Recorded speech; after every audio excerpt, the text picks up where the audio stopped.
Most of us have heard since we were kids, no two snowflakes are alike. It's one of those ideas that feels magical, a way of saying nature never repeats itself. And I very much love that idea. But like many beautiful sayings, the science behind it is a little more complex because snowflakes all begin the same way. They all start with the same hexagonal structure, and scientists have actually grown snowflakes in laboratories that look identical. So, are snowflakes really unique? Or is it just something we like to believe?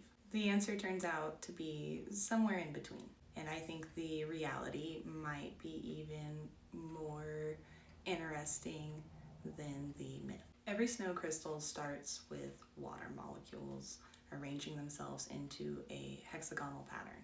Not by artistic design necessarily, it's chemistry. In chemistry, the molecular structure of ice naturally forms this way. So from the very beginning, all snowflakes share the same foundation or basic blueprint. They're not random, they're variations on the same theme, much like humans or music built from the same notes. And yet the differences appear almost immediately because the atmosphere is never sitting still. As a snow crystal grows, it moves through changing conditions. Temperature shifts, humidity changes, tiny little airflow differences. And each of those branches responds to those conditions while they are growing. Scientist Dr. Kenneth Libbrecht, a physicist at Caltech who studies snow crystal growth, explains the complexity that comes from changing conditions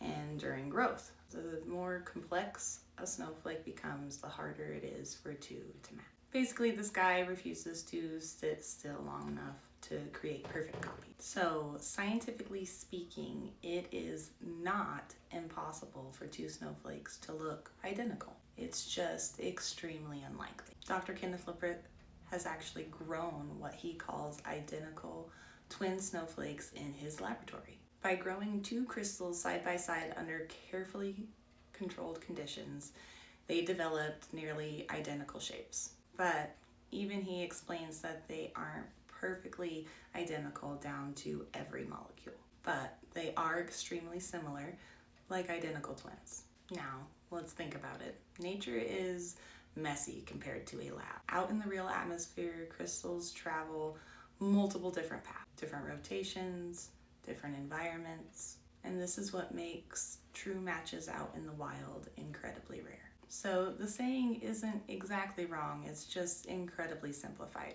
Now here's a part of the story that most people don't know. In 1988, scientist Nancy Knight at the National Center for Atmospheric Research in Boulder, Colorado, found two snow crystals that appeared identical under a microscope. They were collected during a research flight over Wisconsin. These weren't classic star-shaped flakes. They were tiny, hollow, hexagonal prisms. They're very small. And as we've learned earlier, the smaller, the easier it is for the shapes to be a visual match. And this discovery was significant enough that it appeared in the Guinness Book of World Records as the first identical snow crystals. I find that lots of things in life often get misunderstood. Scientists didn't claim the crystals were identical at the molecular level, only that under observation, they appeared strikingly alike. Nancy Knight described them as very much alike, not absolutely identical. Science rarely deals in absolutes, and this is a perfect example, along with so many other things in our world. Depending on how you define alike, the answer changes. And this is why it's important for us, if you notice something or you seek information, to go about figuring ways to create data, because without data, there is no evidence. Here's something I think is very important. If you are comparing snowflakes or anything in life under a microscope and at the molecular level, you will find very different answers. Two tiny simple crystals can look nearly the same, But as snowflakes grow more complex, the number of possible variations explodes and truly becomes endless. The math becomes enormous. So while matching snowflakes are not physically impossible, the chances become astronomically small for larger, intricate crystals. The largest snowflake that I've ever captured is about 10 millimeters. Very similar to fingerprints. When you look at them at first glance, they certainly look very similar. Same patterns, but the deeper you look, the appearances definitely begin to alter and look dramatically different. Honestly, I think this makes snowflakes far more interesting because uniqueness isn't coming from something mysterious, something without rules.